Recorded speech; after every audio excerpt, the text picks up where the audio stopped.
Ishirahamwe Bimenye Communication Center ryatanze ku nshuro ya kabiri ingaragaza bumenyi certificat mu rurimi rw'igifaransa kugwaruka rurenga 200 aho ugwaruka gwashoboye kuhamenya ibitari bike mu bisata bitandukanye.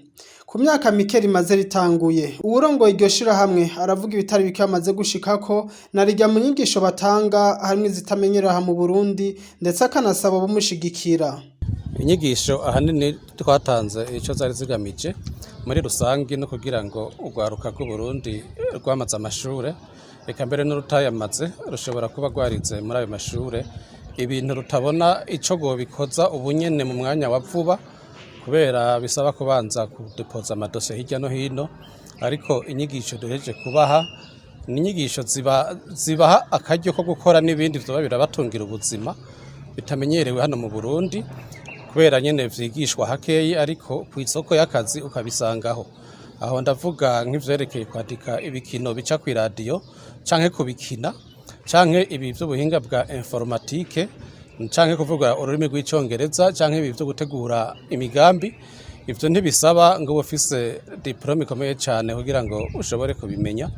Nico gituma muri iki kigo Bimenye ari byo vyigwa twashize imbere kugira ngo urwaruka rw'u Burundi rureke kuguma rwicaye mu bushomeri rurindiriye akazi rutazi iyo ruzogakura, ariko gwige n'ibindi bintu bishobora kururonsa udufaranga naho twoza ari duke duke mugabo rugasiba kuza ruricara ku marigara no kuza rurasabiriza kandi rwarize. Ego ishirahamwe Bimenye Communication Center ryakira bose, ariko umwe wese ku rugero rwiwe.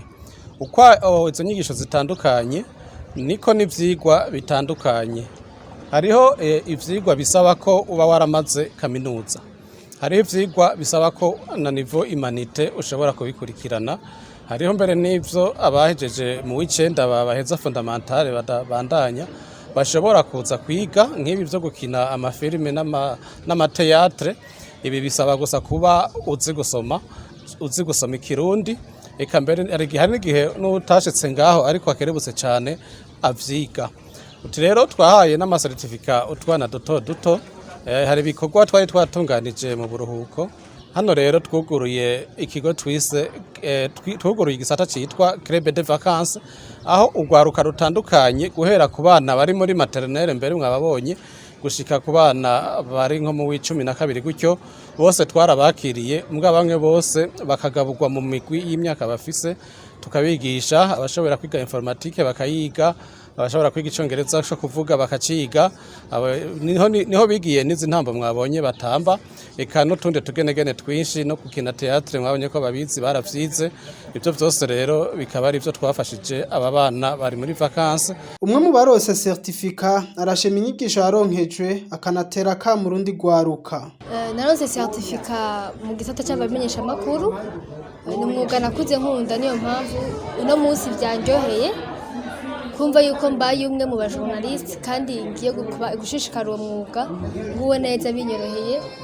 Après yuko mpeje kuronka iyi certificat narashoboye kugira amahirwe yo guca nkora muri iki kigo nk'uko mubibona, sanga ndi umukozi wo ngaha muri iki kigo ca Bimenye Communication Center. Bashoboye kunyizera bangira secrétaire général abanjejwe na communication yo ngaha nyene.